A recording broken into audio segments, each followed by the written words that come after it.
This guy is a divorce expert. Okay. Here we go. Happy wife, whoever said that should just be beaten to death. Happy wife, happy life. Like, if I hear one more person give that advice to somebody, I have to tell you, that is just the most ridiculous. What does that even mean? Happy wife, happy life. If she's happy, then I'm happy. Because is that true? I think I think it's used by men who believe that their wife is always unhappy.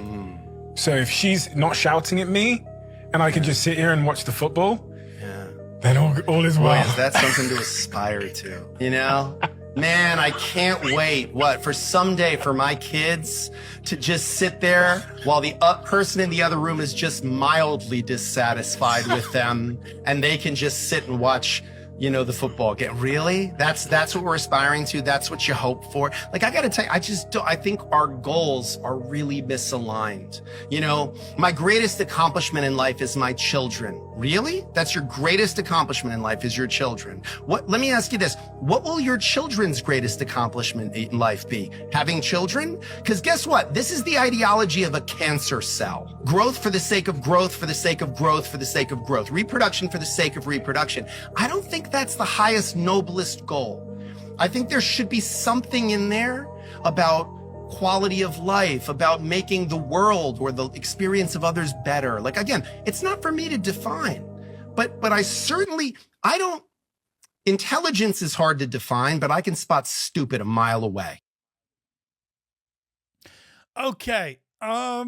Yeah. So this guy, I don't know what this guy's name is.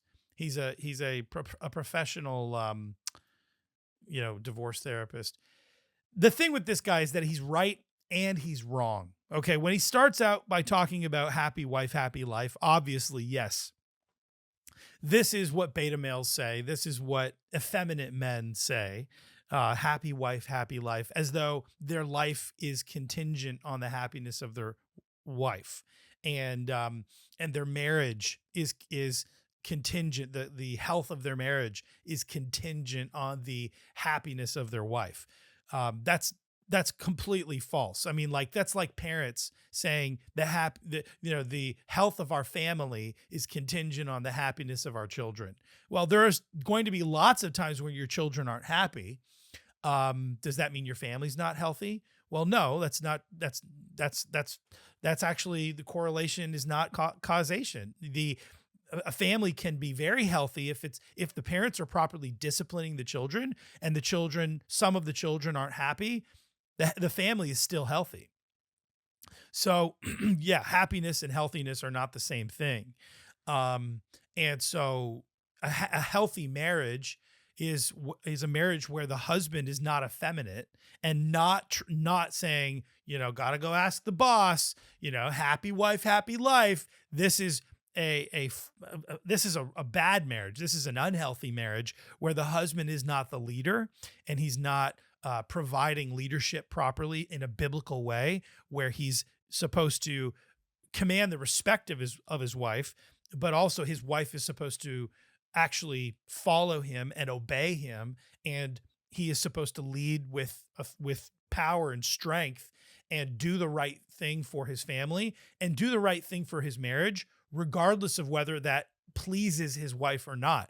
Now, that doesn't mean that he shouldn't desire that his wife is pleased any more than he shouldn't, we should desire that other people are happy. We should desire that fundamentally, but happy in righteousness, happy in truth. So parents should desire that their children are happy, but healthy is more important than happy, and healthy creates happy in the long run. So the primary desire and the primary goal should be whether a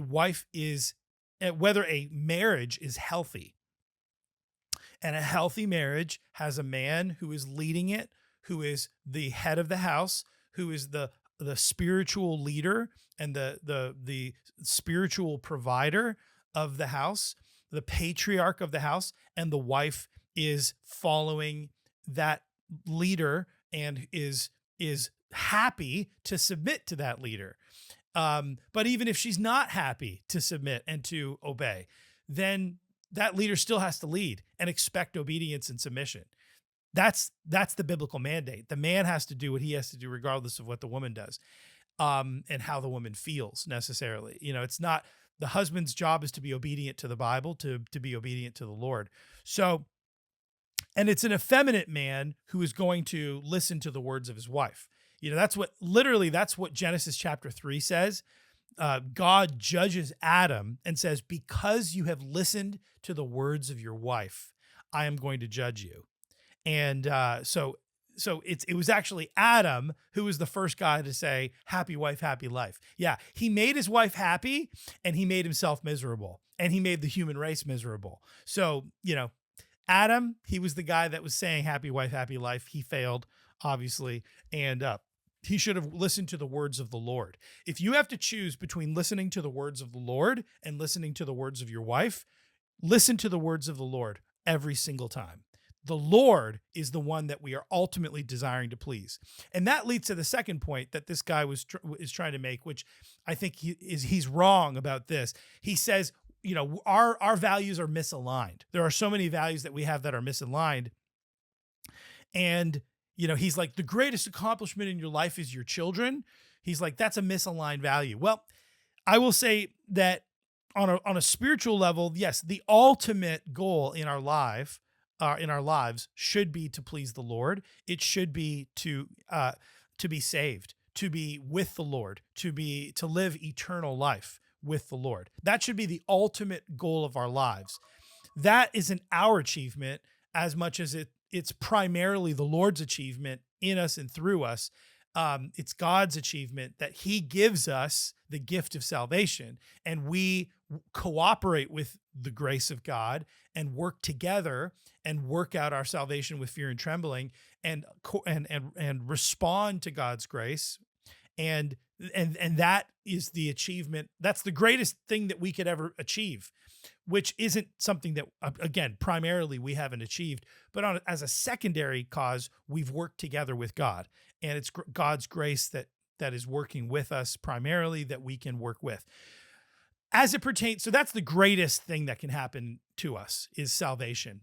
But I do think that, having children is among material things, among things of the earth, that is the greatest achievement among material things. First, obviously it's salvation, but then having children in terms of achieving material things, things that have to do with the physical realm.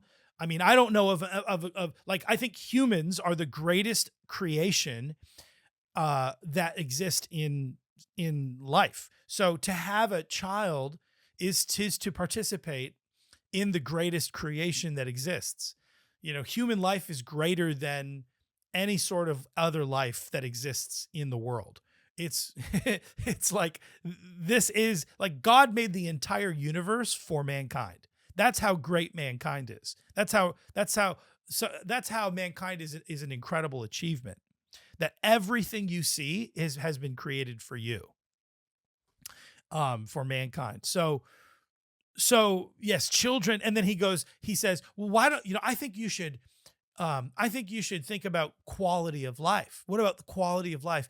And then he goes, but it's not for me to define. So he's quickly backpedaling because he's making a stupid point. Because I can, he says, I can see stupid from a mile away. Yeah, so can I.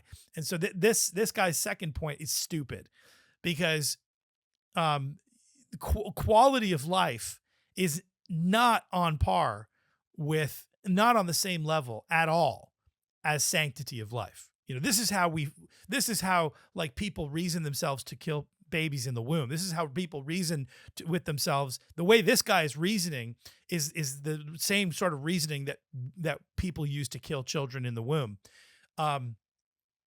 There is sanctity of life and quality of life, and the issues of sanctity of life are like not even close in their greatness to the issues, or I should say, the issues of quality of life are not within a mile of the issues of sanctity of life.